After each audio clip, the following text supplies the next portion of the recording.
우린 가시라는 식재료를 버렸는데 한국은 그걸로 보물을 만들었네요.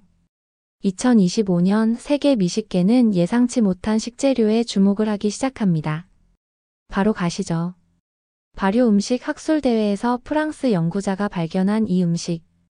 그것도 일본은 지금의 한국산 갓도 자기네 것이라고 주장하던 음식에 관한 충격적인 진실. 일본은 거들떠도 안 봤던 식재료가 한국은 어르신들의 손끝에서 세계적인 미식으로 탄생한 그 이야기가 지금 시작됩니다.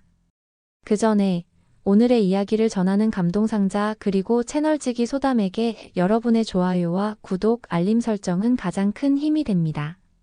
그럼 지금 바로 오늘의 사연을 시작하겠습니다. 안녕하세요. 저는 프랑스 미식연구소 소장 마르셀 듀퐁입니다.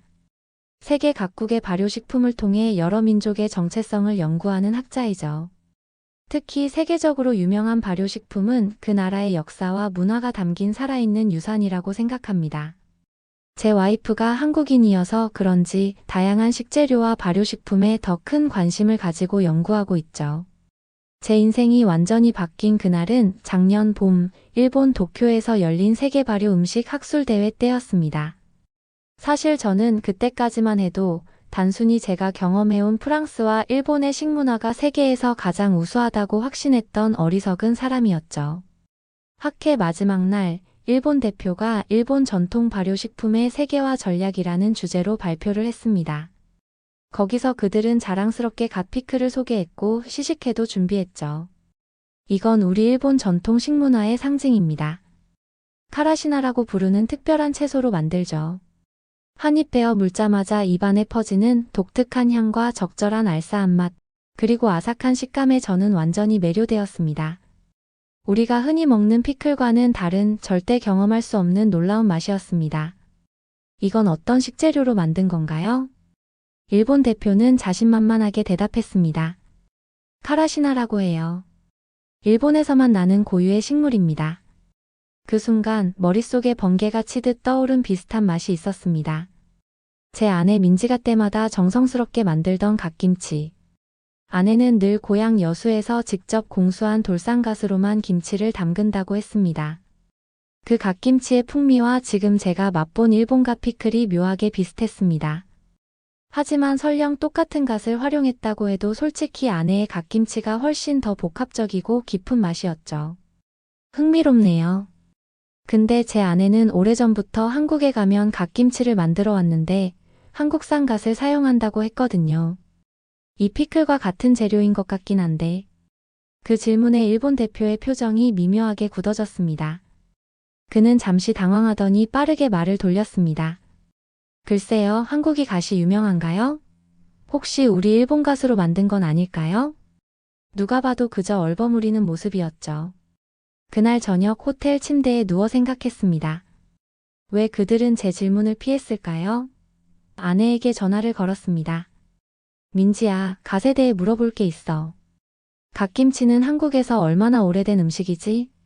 아내의 대답은 단호했습니다. 우리 할머니 때부터, 아니 그 이전부터 계속 해온 전통 음식이지.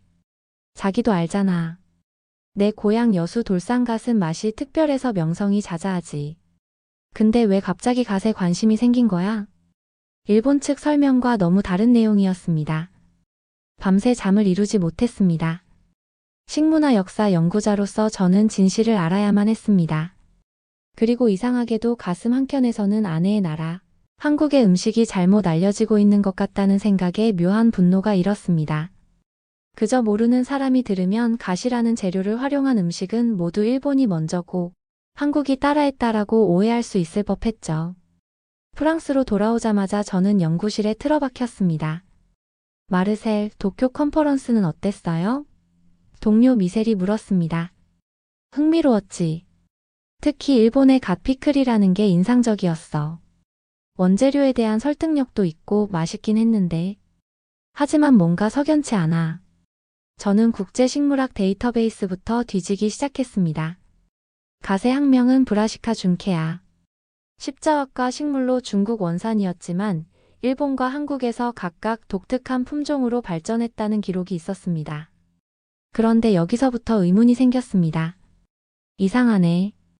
일본 대표는 마치 갓이 일본 고유 식물인 것처럼 이야기했는데 더 깊이 파고들수록 충격적인 사실들이 드러났습니다. 일본의 카라시나와 한국의 돌산갓은 분명히 연관성이 있었지만 한국산 갓과 이로 만들어진 갓김치는 이미 전 세계 발효 식품 애호가들 사이에서 명성이 자자했습니다.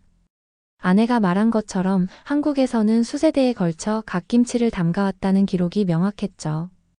여보, 돌산갓에 대해 더 알려줄 수 있어? 아내에게 메시지를 보내봤죠. 우리 고향 여수에서 돌산갓은 보물 같은 존재야. 특유의 맛과 향이 있어서 다른 지역 갓과는 완전히 달라. 우리 어머니는 항상 진짜 갓김치는 돌산갓으로만 담가야 한다고 하셨지. 제 머릿속에 의문이 맴돌았습니다. 일본은 왜 이렇게 갓에 대해 자기들 것이라고 주장하는 걸까요? 그리고 일본 측은 왜 한국의 갓김치 존재를 의도적으로 무시하는 듯 했을까요?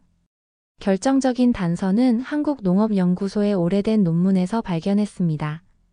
1950년대 해방 이후 한국에 일본산 갓 품종이 들어온 것은 사실이었습니다. 하지만 그 이후의 이야기가 놀라웠습니다. 여수 돌산 지역의 독특한 토양과 기후 조건이 갓의 성질을 완전히 변화시켰는데 미네랄이 풍부한 토양과 바다를 접한 기후 조건이 갓에 특별한 풍미를 만들어냈다고 합니다. 과거부터 현지 농부들의 끊임없는 품종 개량에 성공해서 돌산 갓이라는 독자적 품종이 탄생된 거라고 설명되어 있었죠. 논문은 계속해서 놀라운 내용을 담고 있었습니다.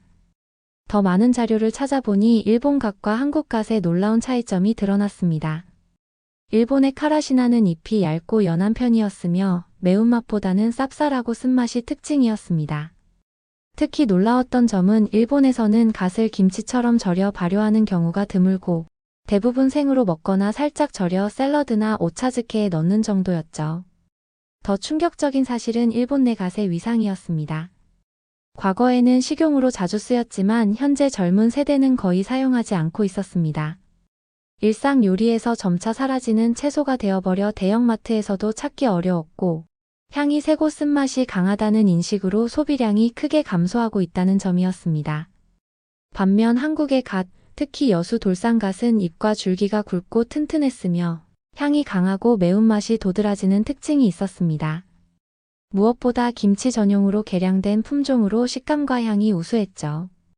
한국에서는 갓김치로 발전해 대표 발효 음식 중 하나가 되었으며 여수 등지에서는 지역 특산품이자 경제자산으로 활용되고 있었습니다.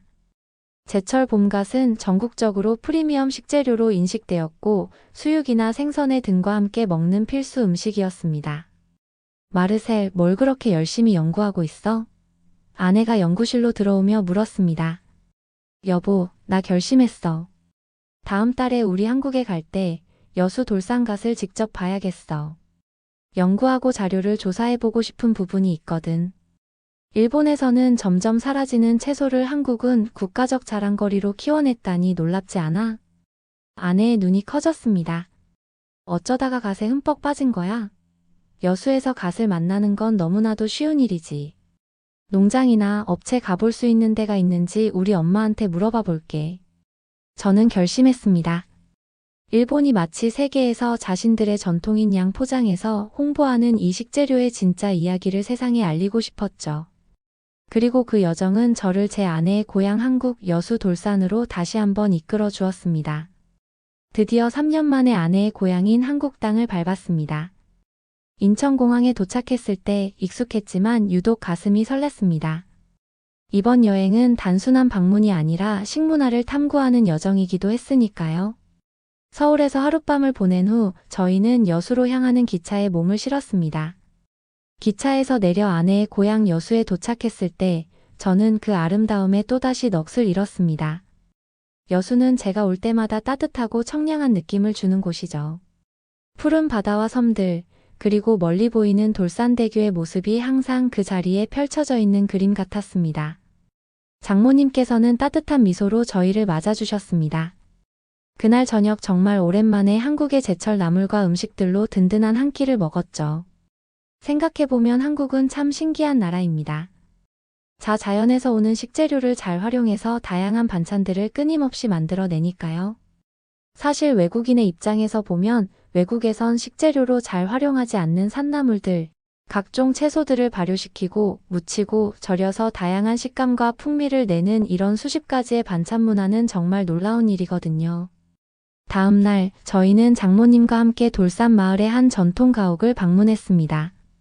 문을 열고 들어가자 70대로 보이는 고운 주름이 깊게 패인 얼굴의 여성이 저희를 반갑게 맞이했습니다. 여수에서 40년 넘게 갓김치를 담가오신 김윤경 여사님이라고 하셨습니다. 어머님의 오랜 친구분이시기도 한 김윤경 여사의 목소리에는 자부심이 가득했습니다. 저희는 함께 돌산갓 농장을 둘러보았죠. 바다를 향해 펼쳐진 갓밭은 서양의 어떤 농장보다도 인상적이었습니다. 바닷바람이 불어오는 언덕의 초록색 갓이 물결치듯 너울거렸습니다.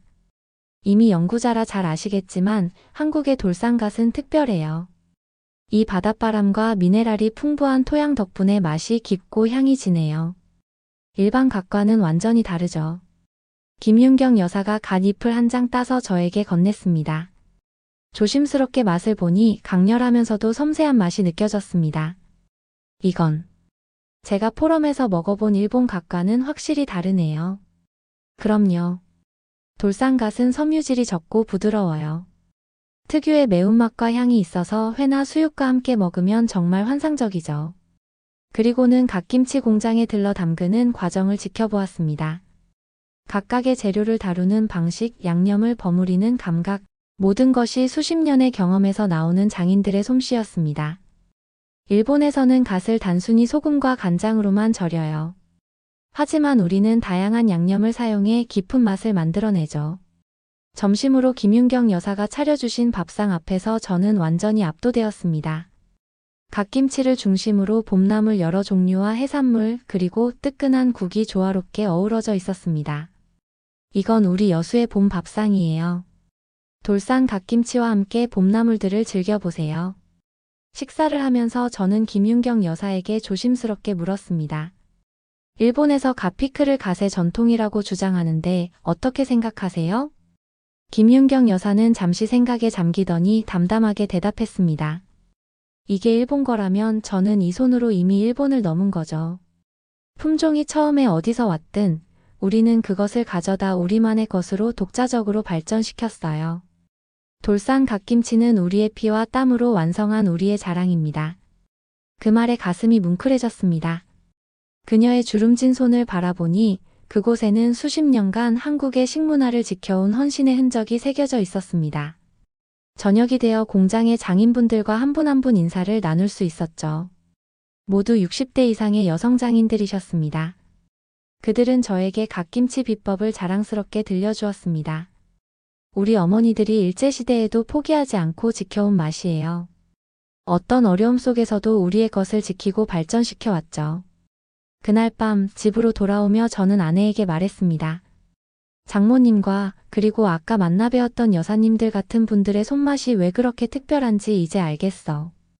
한국이 음식을 대하는 방식은 단순한 계량으로 하는 게 아니야. 마음과 정성 그리고 전통이 담긴 예술로 만들어내는 거지. 아내는 미소 지으며 저의 손을 꼭 잡았습니다.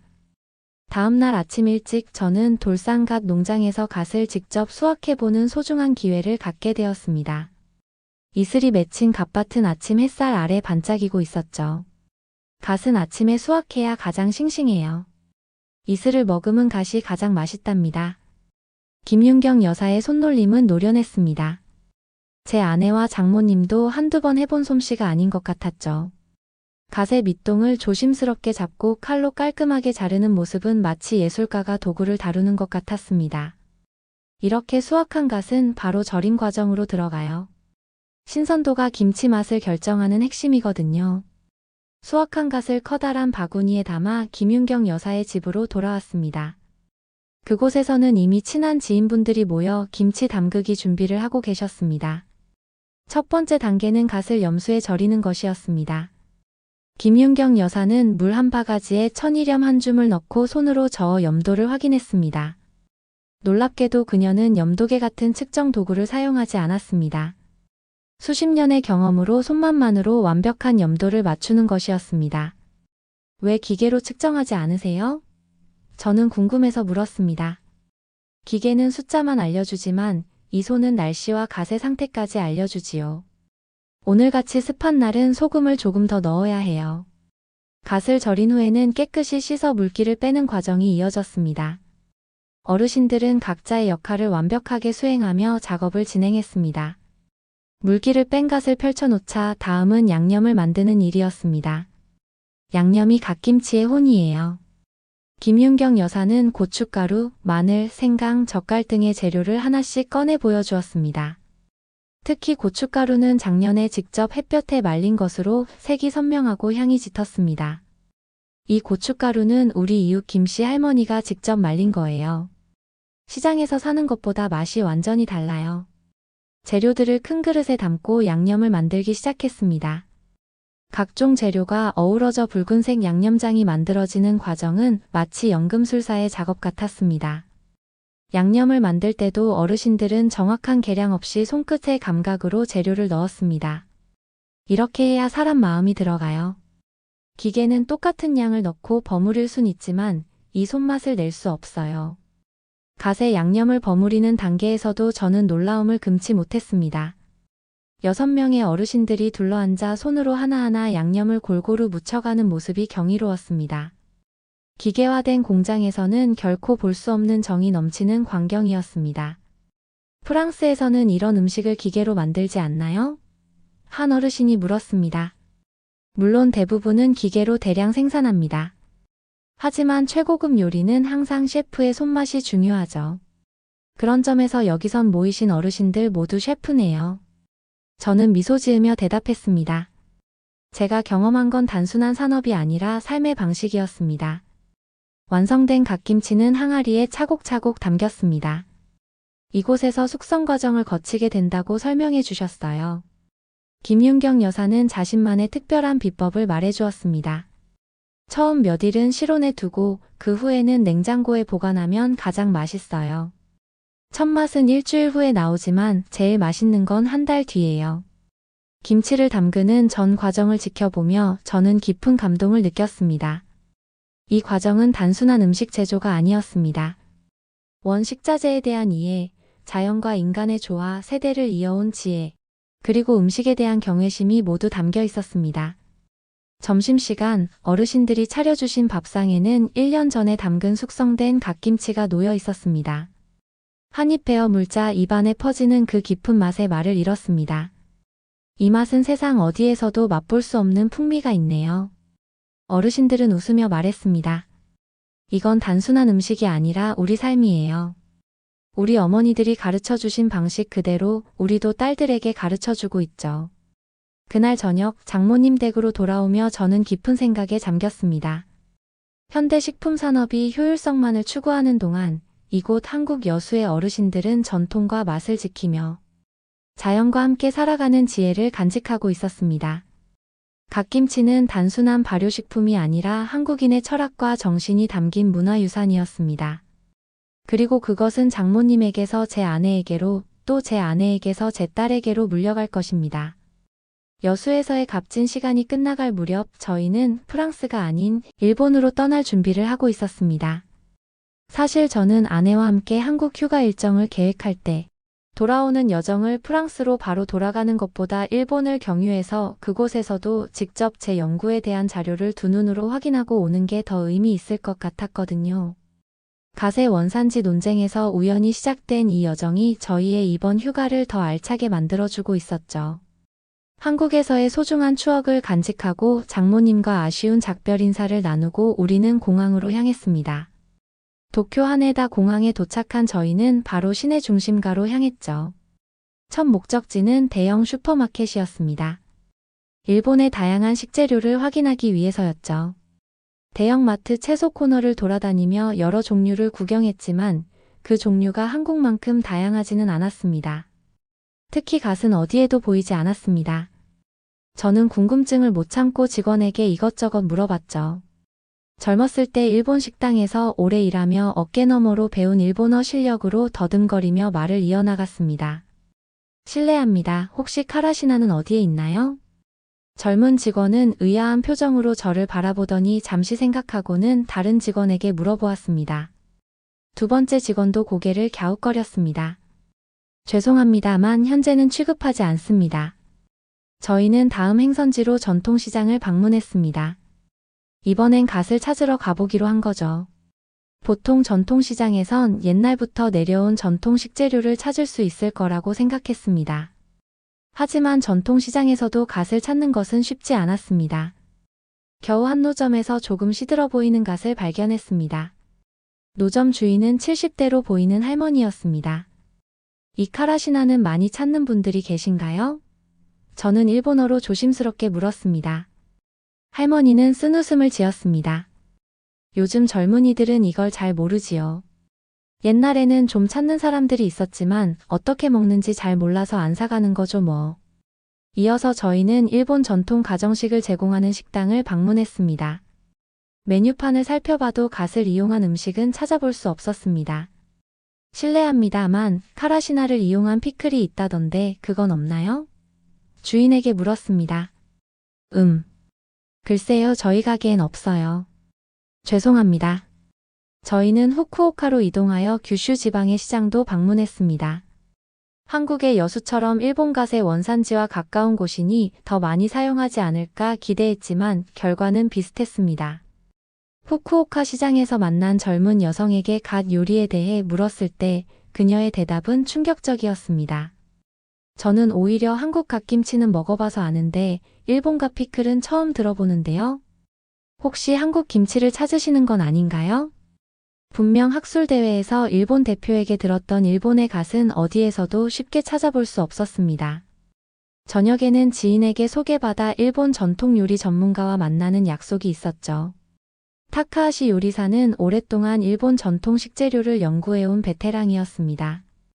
타카하시 선생님, 일본에서 카라시나의 위상이 어떤지 궁금합니다. 예전에도 지금도 중요한 채소라고 들었는데요. 그는 잠시 생각에 잠기더니 진지한 표정으로 대답했습니다. 솔직히 말하자면 일본은 갓을 버렸습니다. 맛이 쓰고 강하다는 이유로 현대 일본 식탁에서는 거의 사라졌어요. 오히려 갓하면 한국 갓김치가 유명하죠.